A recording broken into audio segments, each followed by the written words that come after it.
Welcome to A Sense of Hope podcast with One Life. I'm your host, Helen Diveston, and today we are speaking with Bronwyn Hudson. Bronwyn is the founder of Food and Mood, the Community Connection, which helps people connect the dots between food and mood, exploring how what we eat and how we feel affect each other. It was her husband Craig's struggle, first with physical illness and then with mental illness, that kick-started Bronwyn's passion and career into how food and lifestyle can have a dramatic impact on our mood and overall well-being. Bronwyn is a current PhD student. She holds a Master of Science in Personalised Nutrition, a Diploma in Nutritional Therapy Practice, an Advanced Certificate in Mental Health, a Bachelor of Teaching and certifications in Neuro-Linguistic Programming and Health Coaching. She also proudly holds the prestigious Applying Functional Medicine in Clinical Practice status from the Institute of Functional Medicine. Bronwyn lives in Waihi Beach, New Zealand, with your husband, Craig, and their 4 children. Welcome to A Sense of Hope podcast, Bronwyn. Thank you, Helen. It's fabulous to be here. It's great to have you, and I'm really looking forward to this discussion with you.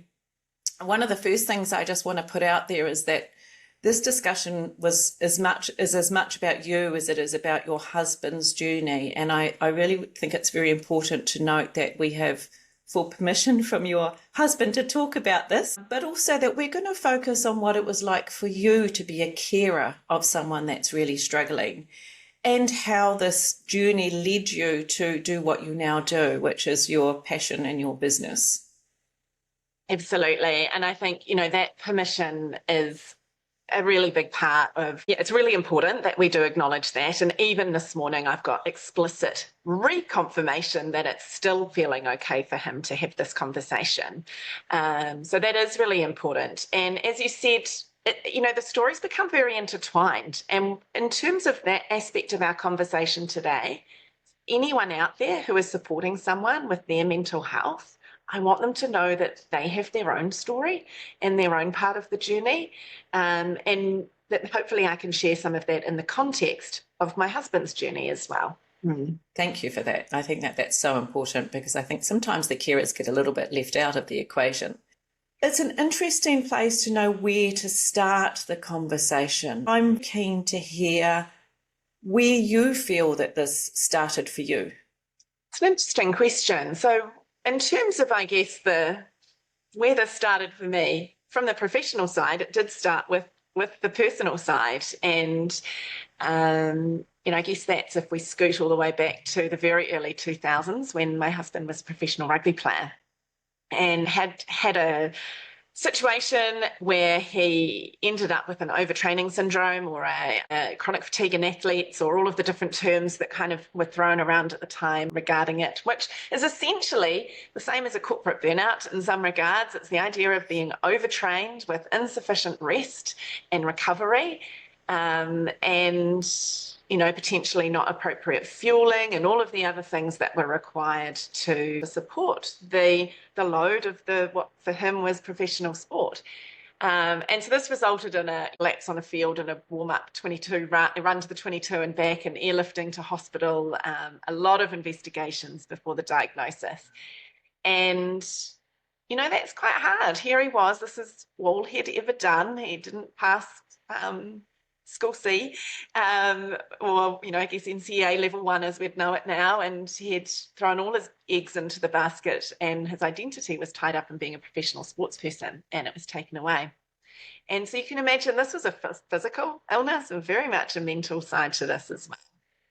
And actually the multidisciplinary team that supported him when he was first diagnosed in London, one of them instantly put him on antidepressants and said, look, this is just a prophylactic support through here.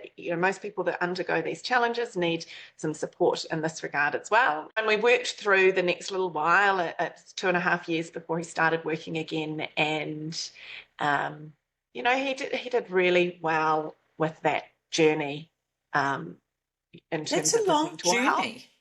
Oh, it was a long journey. It was we moved back to New Zealand. It was a life-changing journey.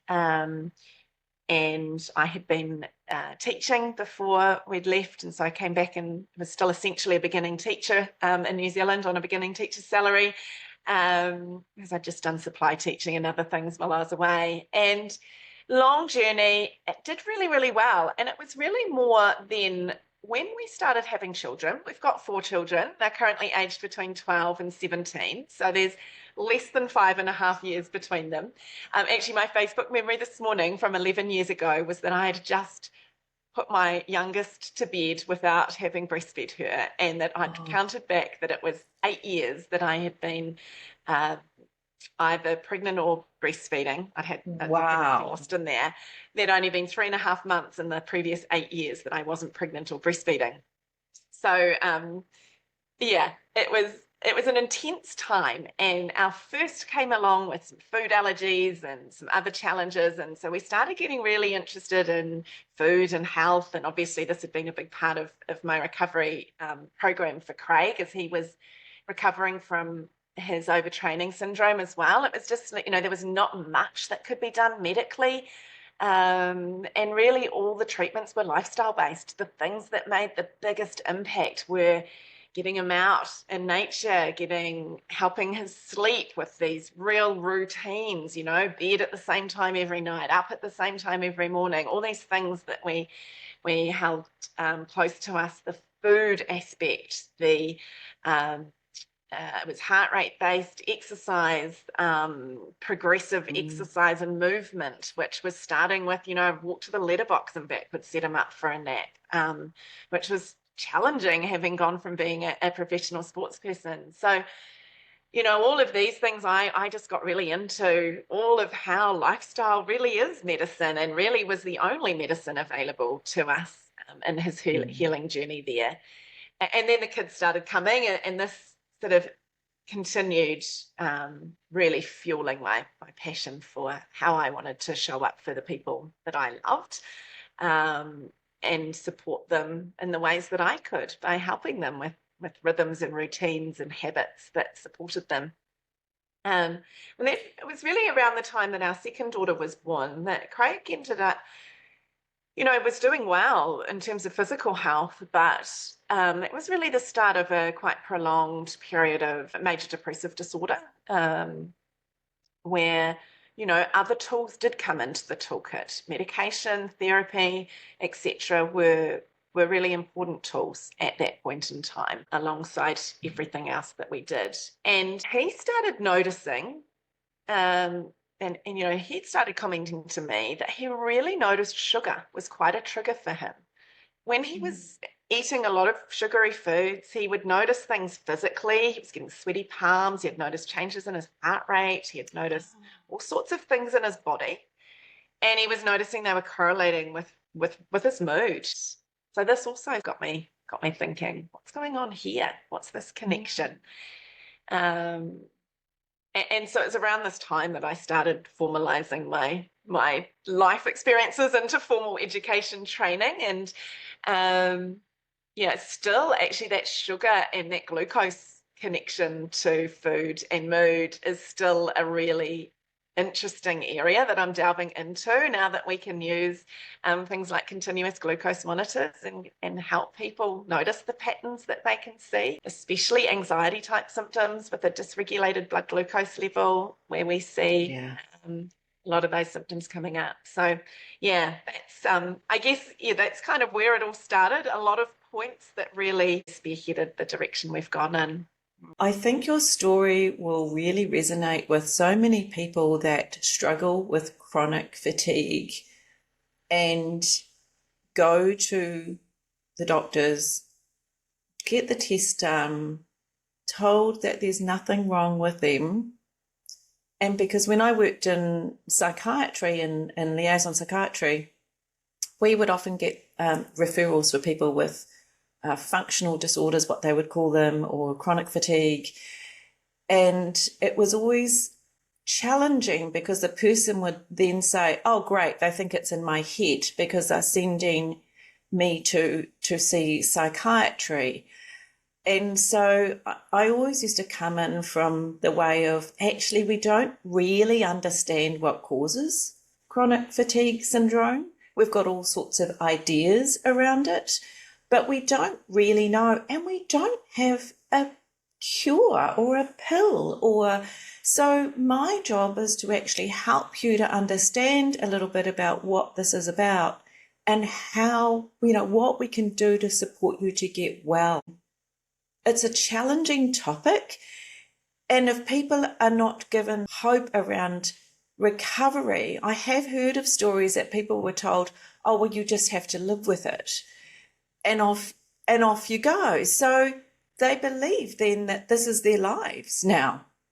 And it breaks my heart to think that that's the information that's given to people. And I'm sure even for you, perhaps you weren't given a lot of direction, and thank goodness that you were curious enough to understand, well, let's look at this, let's look at that. How do we do this? And I'm guessing, I could be wrong, but because your husband was a top rugby player, that he perhaps got more input than an average person who just turns up to the GP. Absolutely.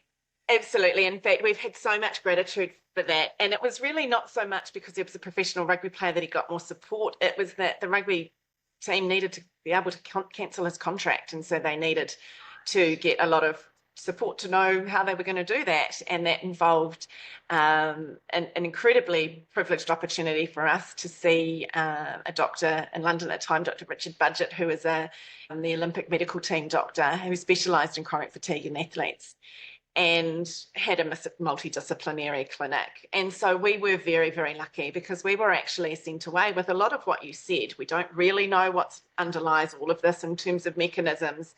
There isn't a quick fix, but these things we believe are helpful. So we were really sent away with a lifestyle medicine plan that really, we had that sense of hope, and we had that sense of agency, that there was something in our control that we could do here that was likely worthwhile doing.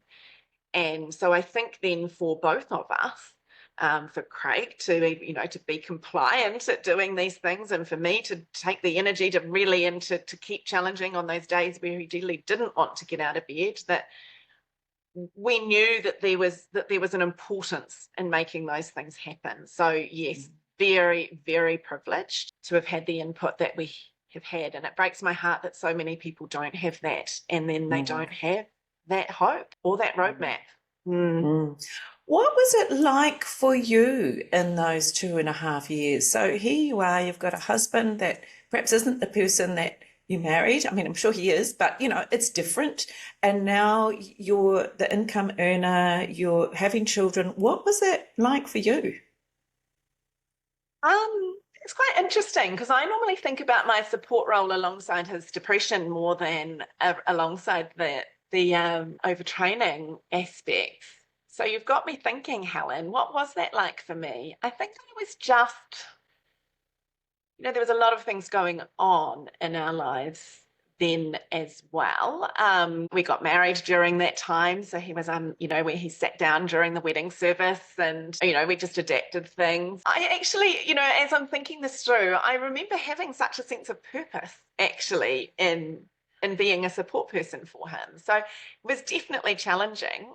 Had it changed the way life looked? Yeah, we were really young, and it was like, what does life look like ahead?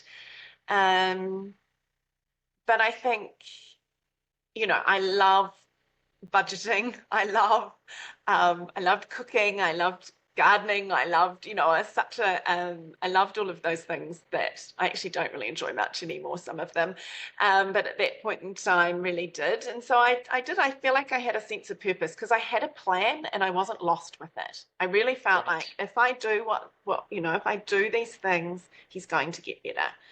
And then I transpose that onto, the time when he's then undergoing these quite long periods of depression, and actually, I'm sure we'll come to at some point, an episode of acute mental distress as well. I felt much more helpless alongside him in those situations, which is interesting because surely we know more about mental health than we do about something like chronic fatigue. But that, to me, was more isolating. Like there was less that I felt I could do at times to support him. I mean, we had very tight budget, and of course children could go to the doctors free and adults couldn't. And I remember one of my children was quite unwell, and I booked an appointment for them and then think I took the whole appointment for myself, speaking with my doctor, because I knew she knew where my husband was at, and I knew she couldn't talk to me about that, but at least she had some context without me needing to give it. And I was like, what do I do? And she said to me, just hold on to him with any thread that you can. And, I remember there was a lot of times that's what it felt like, that it was just grasping at threads to keep him centered in the here and now. So, that was very, very different. And I'm just, you're getting me thinking with these questions. I'm wondering whether I had so much hope and belief that he would recover from the overtraining. I don't know what we thought things were going to look like after some quite long periods of battling with depression. So how did this move from chronic sort of fatigue or overtraining syndrome then to depression? Like, was it just a slow transition, or?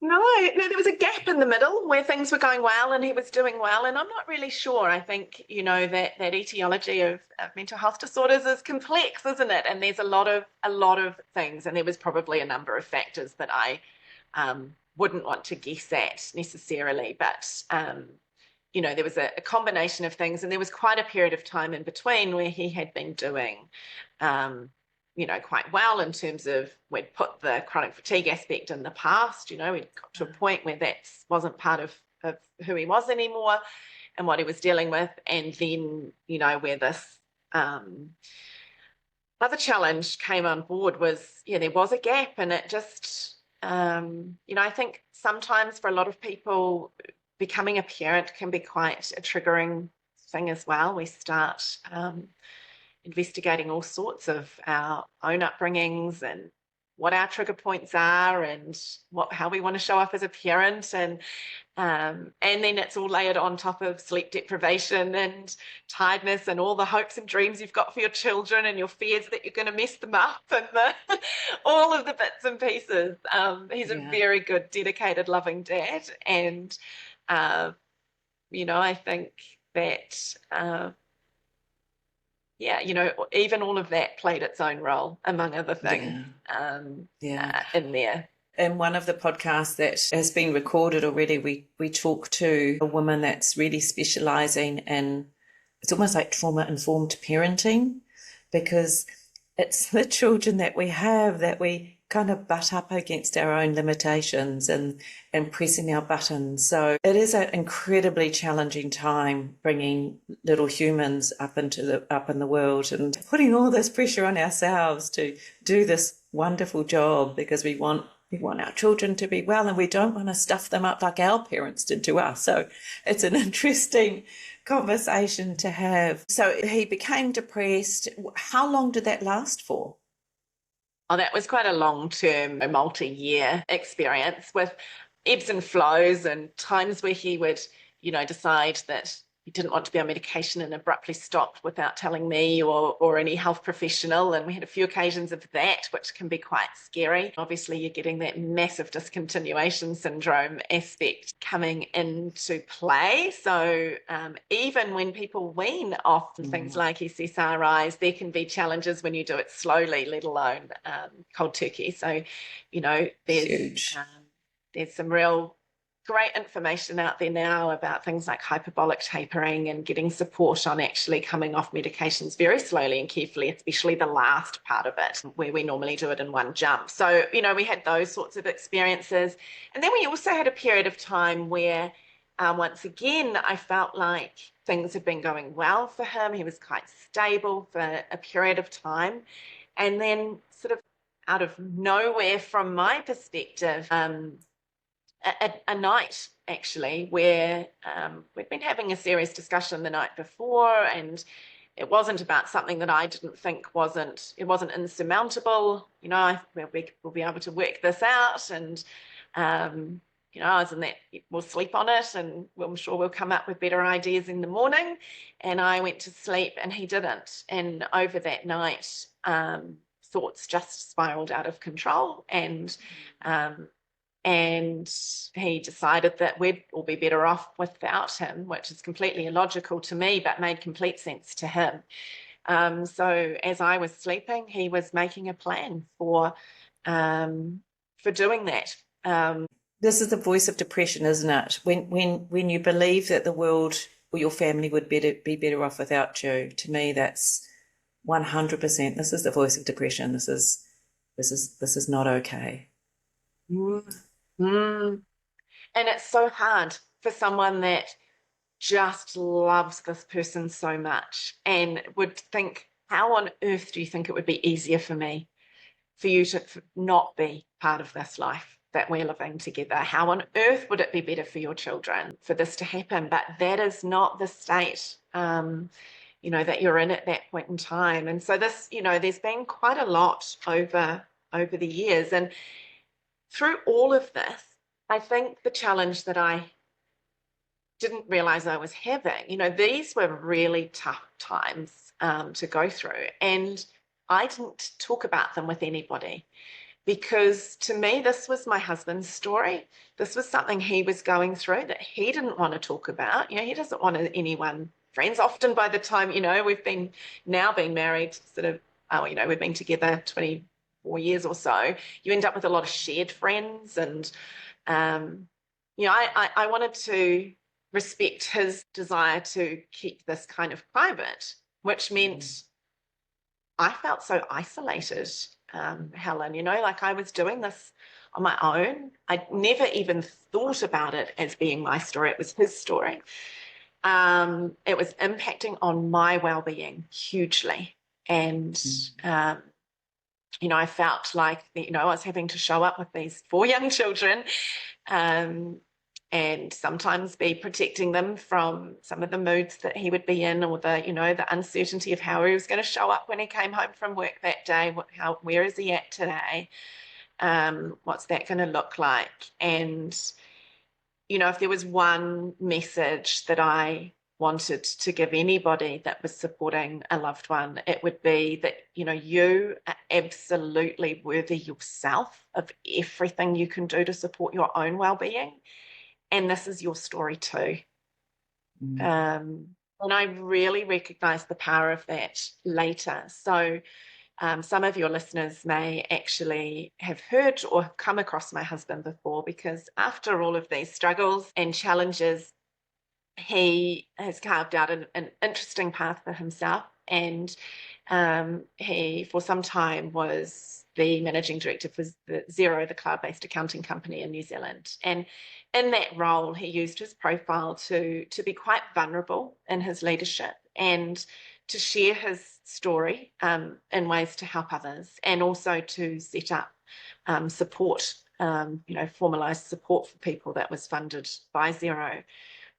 And when I really, really recognised that, gosh, this is something, I can't just be an invisible support person here any longer, was when he spoke at a conference in Australia telling his story. And I was in New Zealand and I had the live stream link. So I was watching it from New Zealand. Kids were at school, it was school day. I was at home.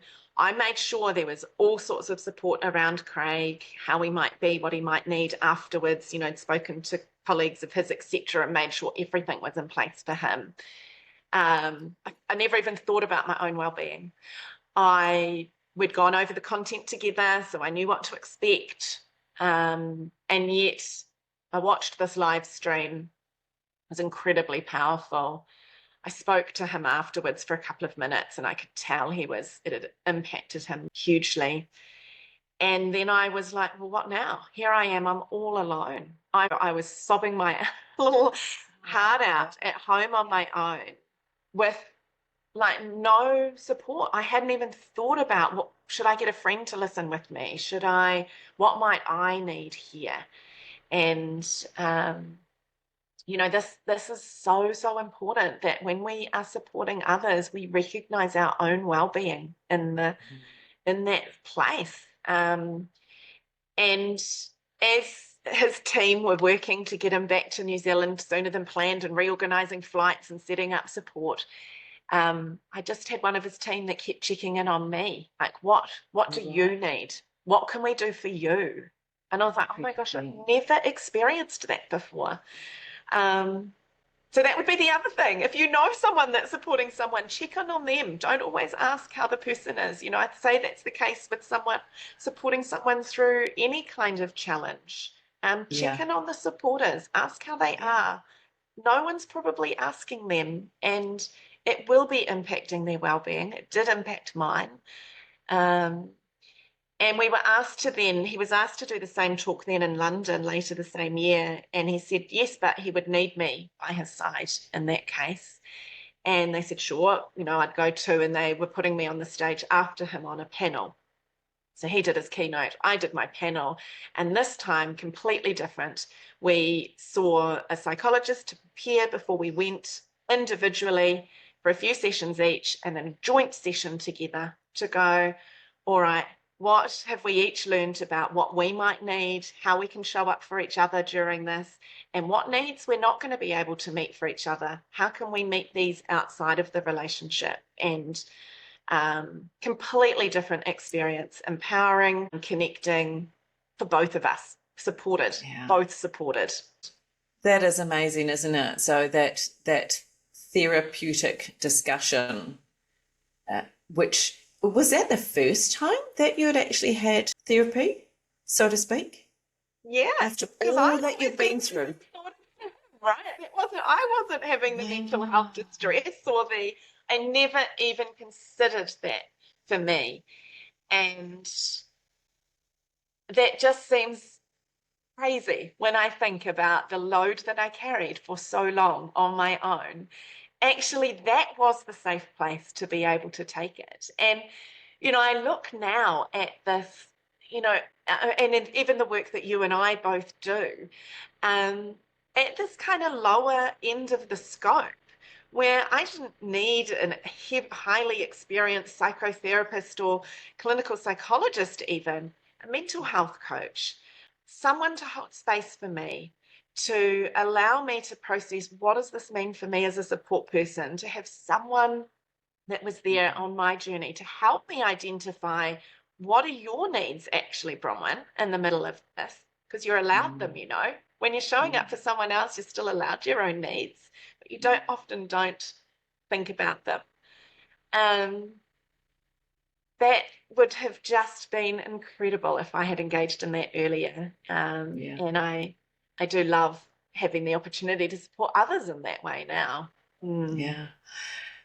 That is stunning that was the first time that you had therapy. But I'm also so pleased.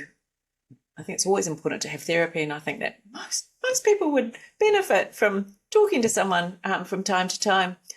But if you're going to go to a place of disclosure, if you're going to, you know, speak openly, because it can easily sort of become something that re-traumatizes you again if you're discussing that, because it does bring up all those emotions.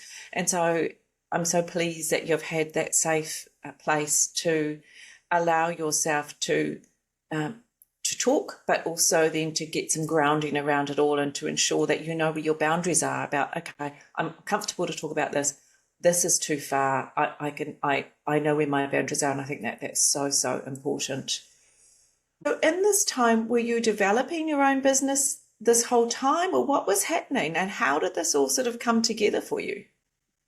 Yeah, so it was about 10 years ago now. So actually before the episode of the acute mental distress, but sort of around the time of the depression, that I studied first as a health coach, and then then I did my master's in personalised nutrition and was going through this. And originally I set up my coaching it was called Fuel Your Family, and it was all about feeding children and healthy lunch boxes and fussy eaters, or creating adventurous eaters, and all of those things that I was in the midst of doing in my day-to-day. And fun, and and it was helpful for other people in the same stage, and it was safe too, because sometimes when we're in the middle of something, it's not the right time to be sharing it.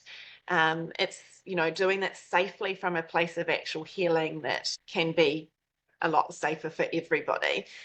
And so it moved from there. I started then doing some corporate work, and Fuel Your Family didn't work so well, and I became Fuel Your Wellbeing. And so it was still very generic during this time. I was working, I'd then completed my master's, and I'd done this nutritional therapy and functional medicine training, and I was working with a real mix of clients with chronic illnesses, lifestyle illnesses, all sorts of things that were going on that wanted support from a diet and lifestyle perspective.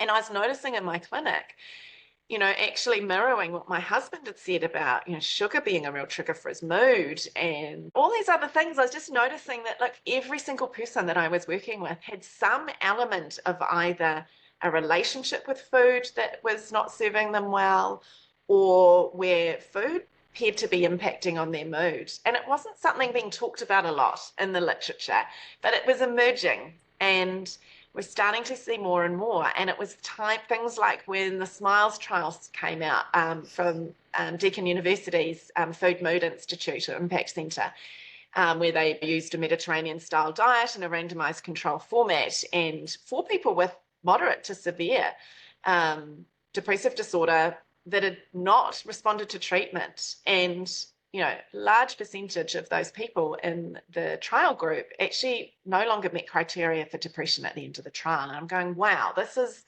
insane. Can food really be that powerful for mental health? And there's this whole other aspect of, we have all these thoughts and feelings that we struggle to control or know how to cope with. And so many people are dealing with that with food. And so even though we'd worked through a plan and a program, and then what was derailing them was also not knowing how to manage and make space for all these really challenging things that life throws at us. And it was derailing anything and from a food perspective.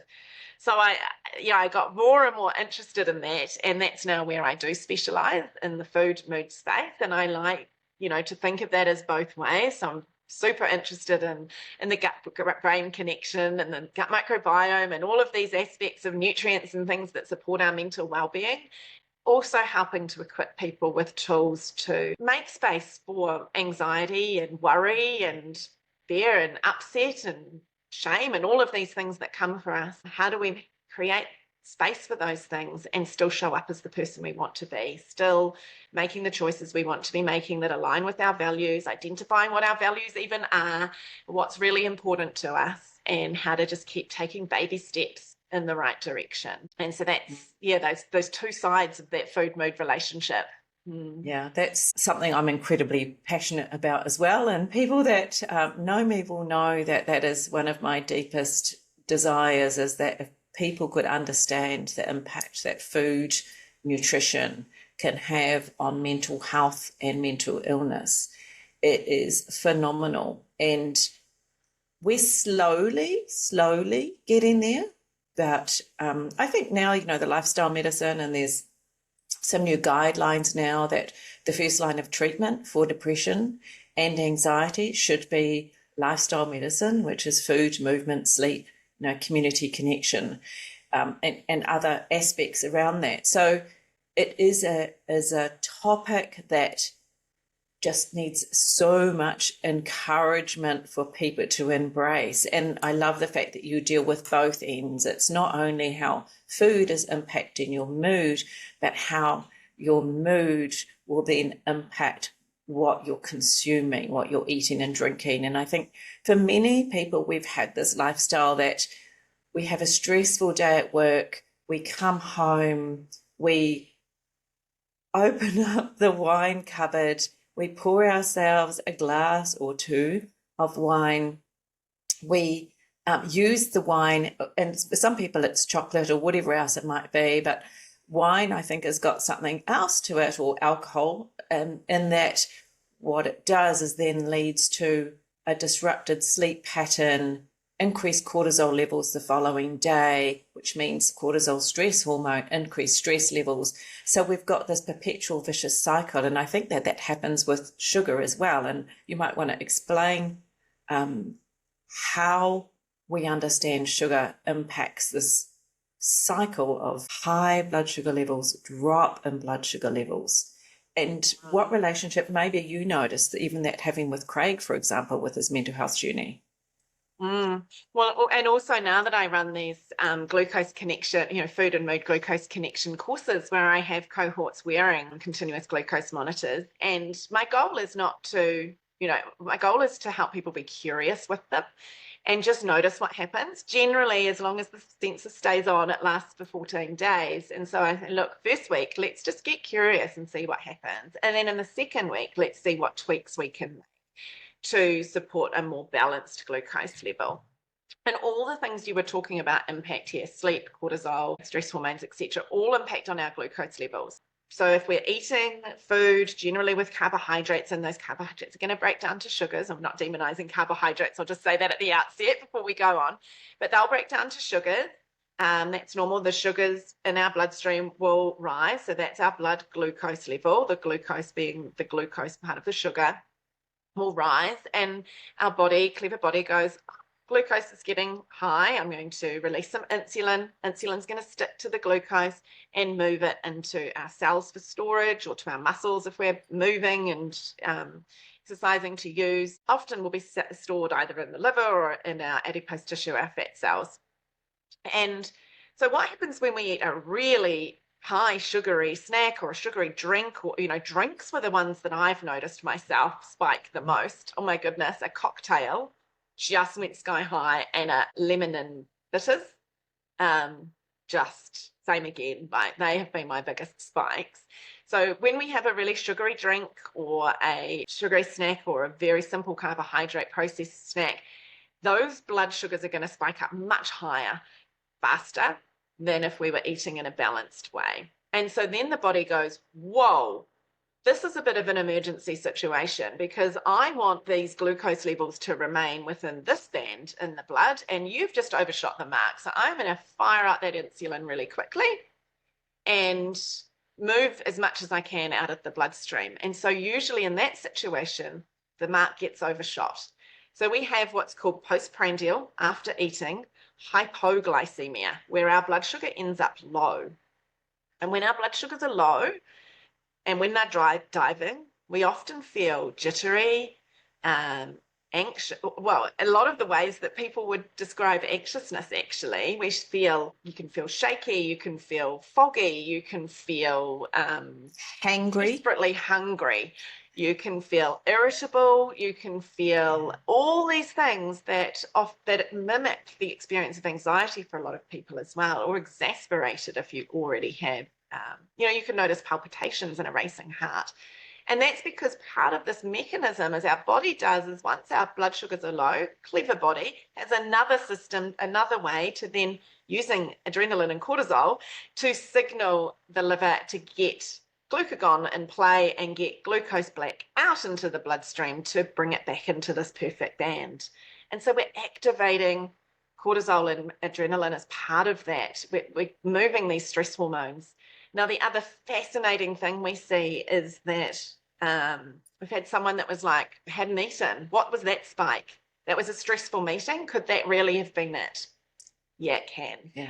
I've had someone say, actually I was on a Paul Taylor podcast, and he was talking about, he had two spikes wearing one. One was eating an American-style hot dog at his son's football game. The other was when he hadn't eaten but was in the dentist's chair. And just the stress of that. So stress means that we're already experiencing this dysregulation with our blood glucose levels.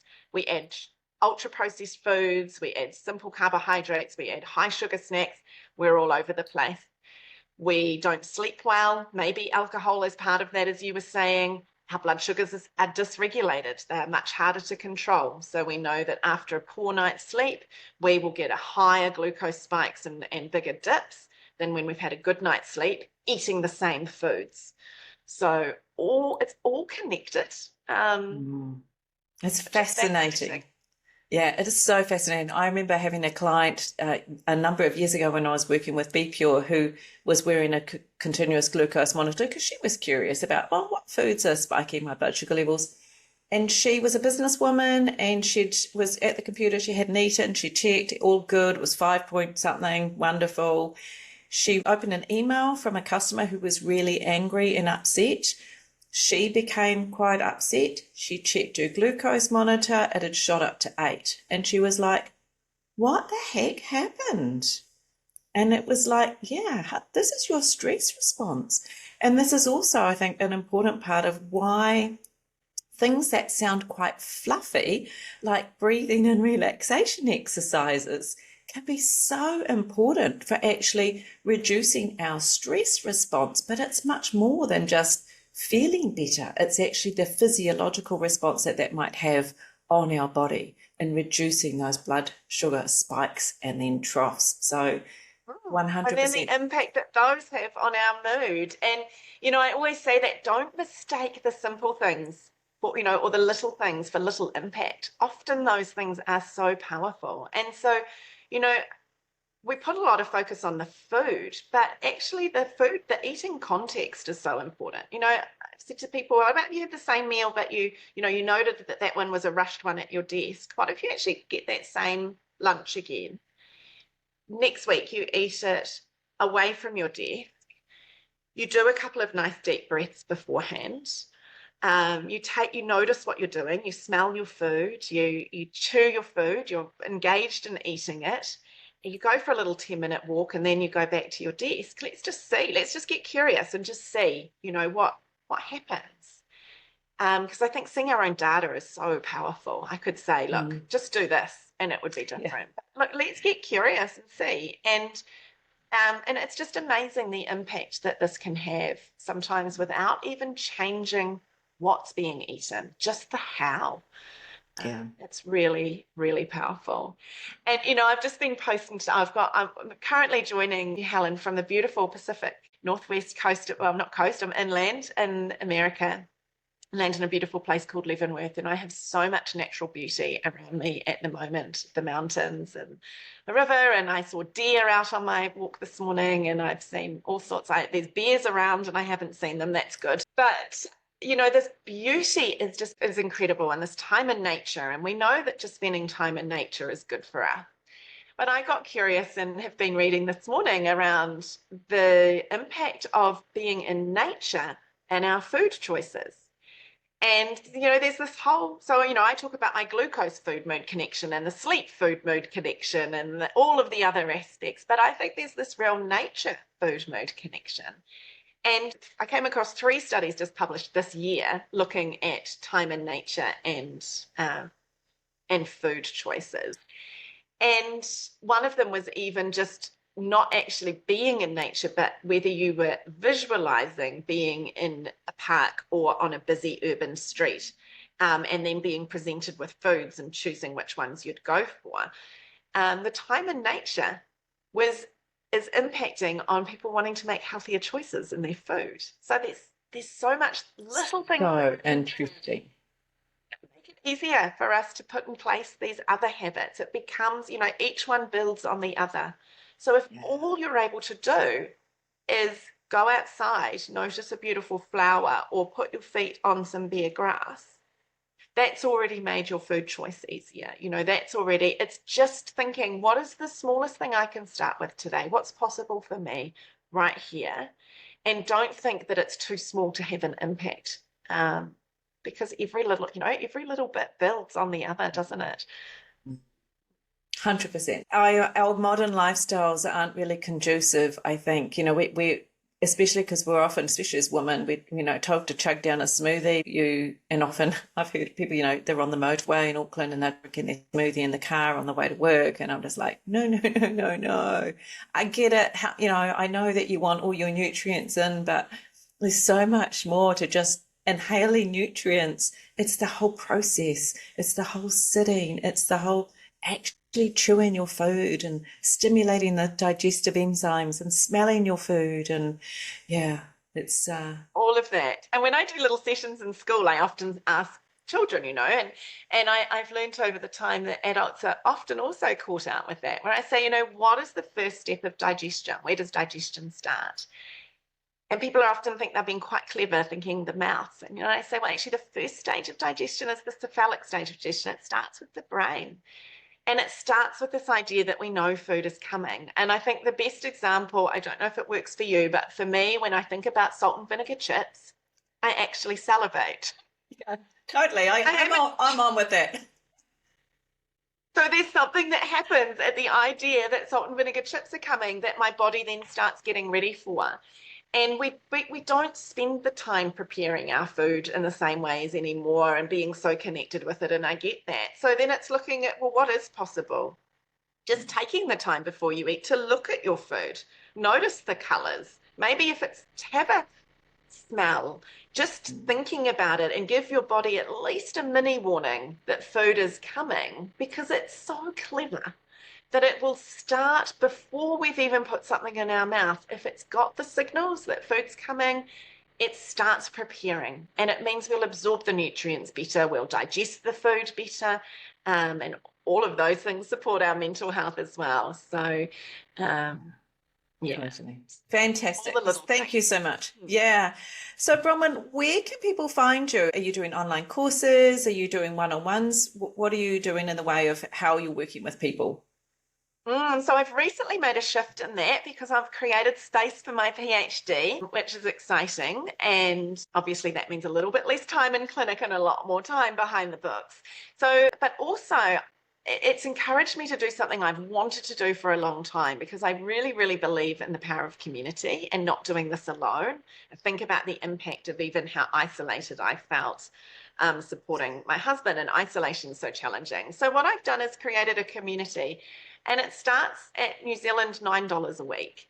And for that, you become part of the community. I run regular education sessions. We have, all these different ways we've got a recipe vault, but we look at all different aspects that connect our food and our mood together. Accountability and action and behavior change science and all of the things that are important. So there's lots in the membership in the community. And then there's a couple of other levels of the community as well, which do allow you to access some one-on-one sessions with me, either monthly or bi-monthly, fortnightly. And those are much more restricted in number. Just I've only got the capacity that I've got. So I find, even just at that community level, it's just so powerful to bring others together, learn from each other, realize we're not alone, be inspired by each other. So you can head to bronwynhudson.com for information on the community, or you'll find me, Bronwyn Hudson Food and Mood, on Instagram or LinkedIn or Facebook or wherever you go. I'm hit and miss with social media. And I'm definitely not a beautiful curated Instagram feed, because I'm real and just doing life in the messy way that it happens, like we all are. And you've got 4 children and a household to manage. And just quickly tell us about what your PhD is about. I can guess, but... Well, it's still evolving. I've got 9 more months to actually put in my 10,000 word, official proposal. But it is around lifestyle medicine and mental health, with a real nutrition focus in there. So looking at metabolic medicine really, and mental health in young women aged 18 to 25 is an area I really want to focus on in New Zealand. I've obviously got 3 girls of my own that will be coming through that stage. It was a challenging period of life for myself. We also know from the data, not just in New Zealand, the US, UK, Australia, etc., this is a population that has the highest level of psychological distress.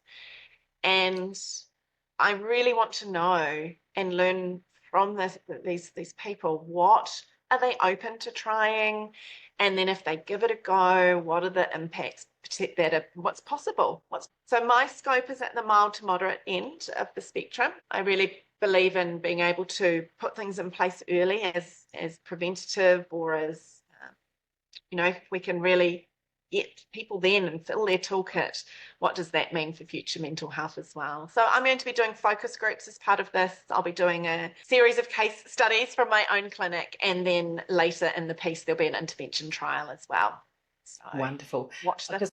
Yeah, that sounds amazing. I also think that, that is a very vulnerable time for young women, but it's also the time that often their diet is the worst, because they're either moving away from home, or they're just asserting their authority, so they don't want to eat with mum and dad.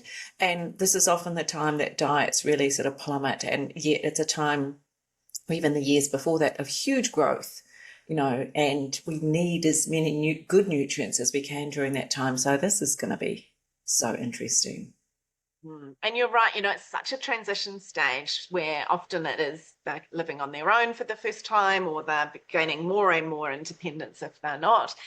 And yeah, and so it is. I'm really interested in what's possible. What are they open to trying? What's what's going to be helpful here that's real, and what can that then obviously hopefully inform in terms of practice.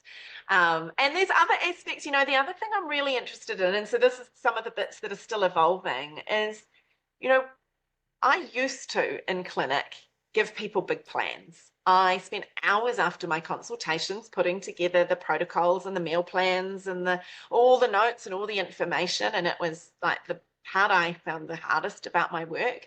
And yet I thought it's what I needed to do. I know now that probably didn't serve anybody. Compliance was quite low.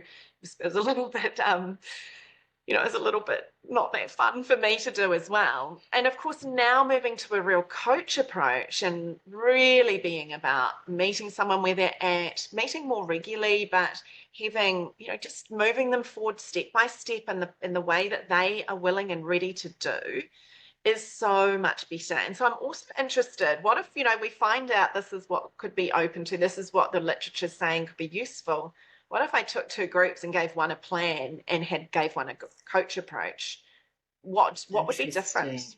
Let's really learn how we can really, in so many ways, support this group of people that has so many challenges on their plate, and that I really want to help them learn how to thrive through that. Hopefully have the support that I probably needed myself during that time. Yeah.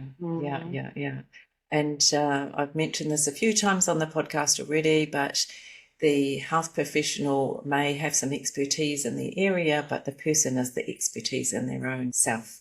And meeting the person where they're at and working with that is so important, which sounds like exactly what you're doing as part of your PhD. Where are they at? Where are they willing to move to?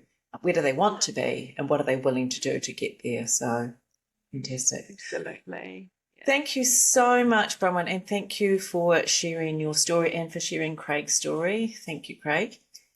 It's been a real honour to hear that, and I know that there are many people that will relate both to the chronic fatigue side of things, to Craig's story, and to your story as well. It's been really powerful. Thank you for sharing that. Well, thank you for having the discussion. Great. Enjoy your time in the US and all the very best for your PhD. And I'm sure we'll be talking again soon. I would love the opportunity to share that as it evolves as well. And so I'd love to speak more.